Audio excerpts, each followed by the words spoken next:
Does that make sense? Everybody raise your hand if you're with me on that. Right? Right? So I'm ever mindful of that. I'm not worthy. Who told you that? No kid wakes up at 2 years old going, oh, I'm learning to walk. I'm not worthy. I suck.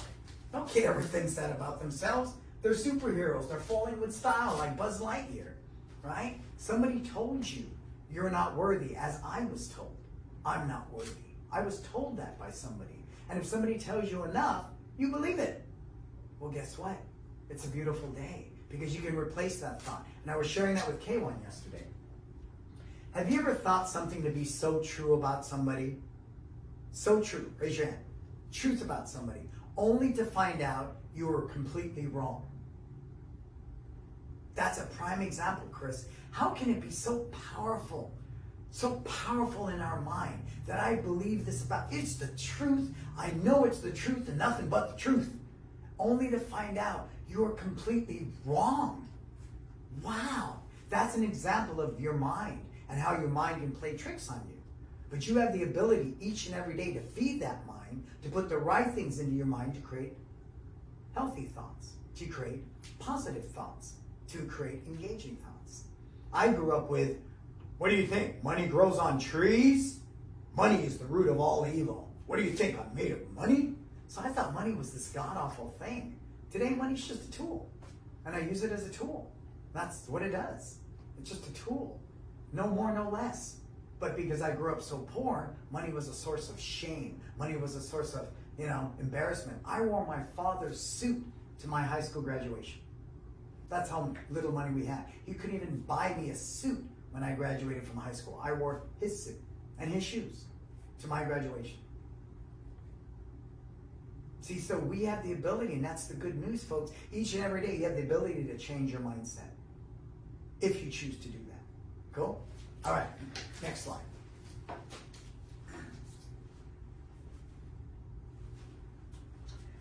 And this was Lao Tse, this is one of the most powerful, when I read this, because it's what we all suffer from.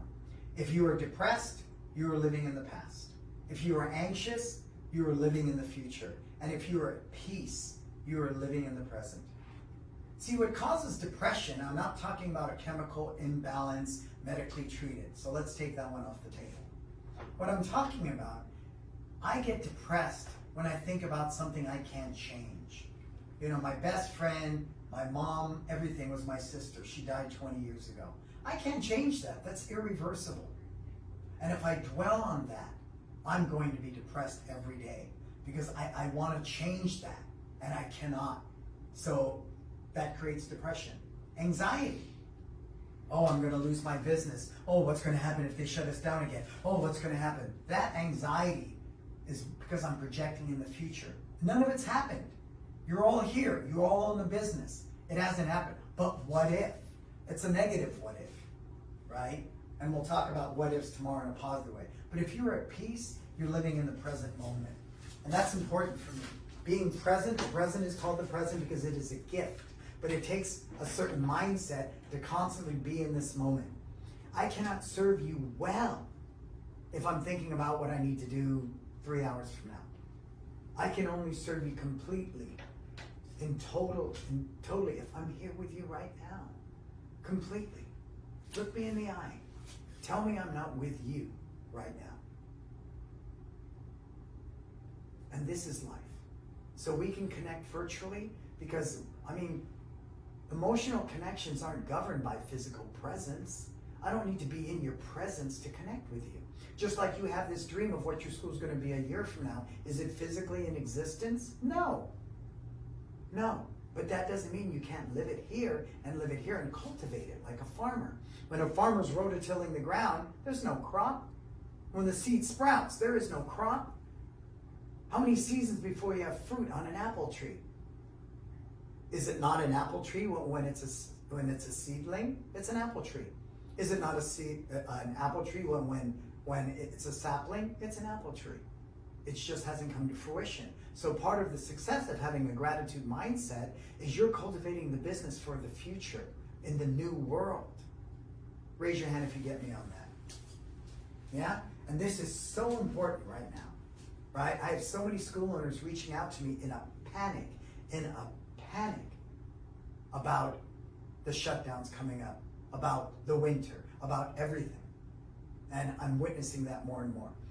Somebody has their hand raised. I guess he's just doing that. Cool? Right, next one.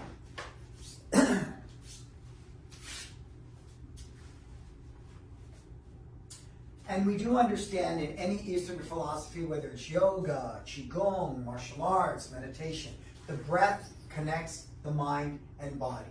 It helps to keep us balanced and present, right? You take my breath away, right? Someone's giving birth, breathe, right? I can go without food for what? 40 days? I can go out with water for 7 days. How long can you go without breathing? 3 to 4 minutes and you're brain dead. So your breath is really important. The challenge is, do you breathe with purpose? Do you breathe with intention? We know in the martial arts, when you punch, exhale, breathe into the punch, da, da, da, right? We get that. We get that. But do you breathe every day mindfully? Do you breathe with intention? Do you breathe with purpose? And when you hit that with your students and you're able to sync that up with your partner, in your relationships, that's mindful. It's a trip. Every time I hug my wife, we take a collective. We breathe in together and we breathe out. It's weird. After 13 years, we just have that. I don't just hug my wife and head out the door. When I hug my wife, we suddenly breathe together. We breathe in and out. Try doing that. You just watch this different synchronicity that will happen. It's intentional. You know, we started doing it way, way, way back when. And it's how we connect on a deeper level than just a hug. Breathing together. Do you breathe with your students? Yes, you do, right? You move with your students. You're all exhaling, ki together. Who's done that in a room where everybody ki's at the same time? That's a synchronized breath, is it not? It's beautiful. But again, it's the mindfulness, it's the commitment to that makes all the difference. Cool? All right, next one, sir.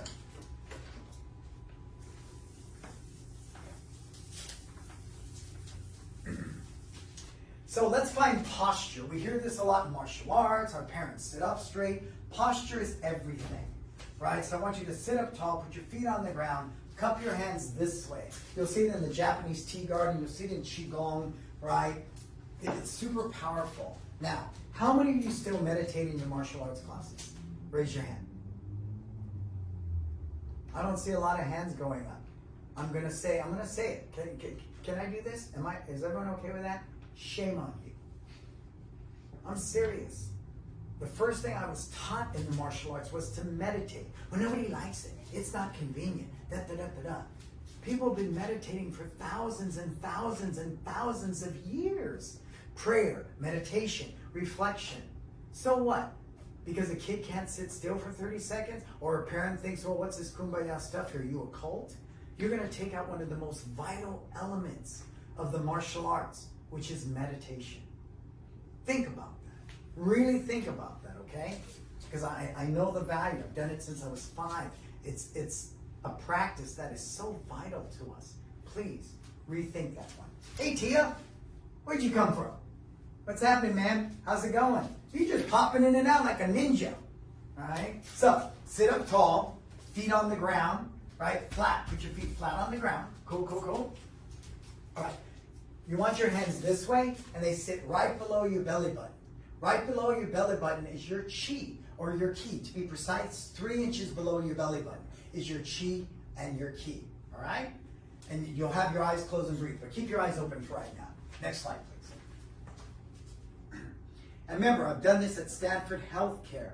I mean, I've done this with some really sophisticated groups, and you know, but I fed into it like everyone else. Well, the martial artists don't want to meditate. It's a bunch of blah, blah, blah. Right? But it's not. It's powerful. So be mindful of your breath. So if you can count your breath, you breathe in through your nose for a count of 4. But the problem is you can't let your breath stop at your chest. You must swallow it deep into your belly. And then as you exhale, exhale out through the mouth. Right? Why the nose? It has hair. It filters out dust. It warms up the air. Try breathing through your mouth. You get cotton mouth really fast. The breath is, by all designs, supposed to come in through the nose, down the throat, but don't let it stop here. Push it down deep into the belly. It sits there and resonates wraps your chi, get your chi really good, and then you exhale out through the mouth. Okay? So keep that in your mind. Next one.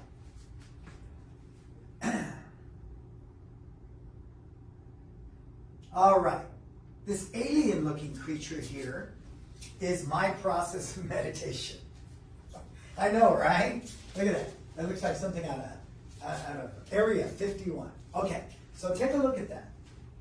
So looking at the body itself, what we have wrapped around the body is your aura.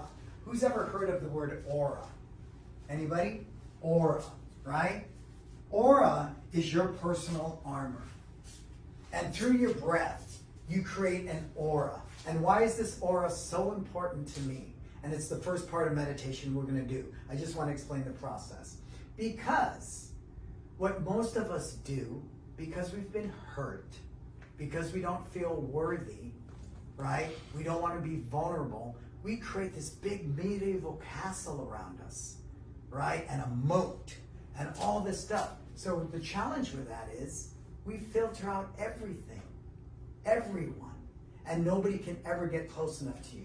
Who's ever felt in their life at one time or another that you could never get close enough to anybody? Who's ever felt that in your life, right? Blueberries or whatever you choose.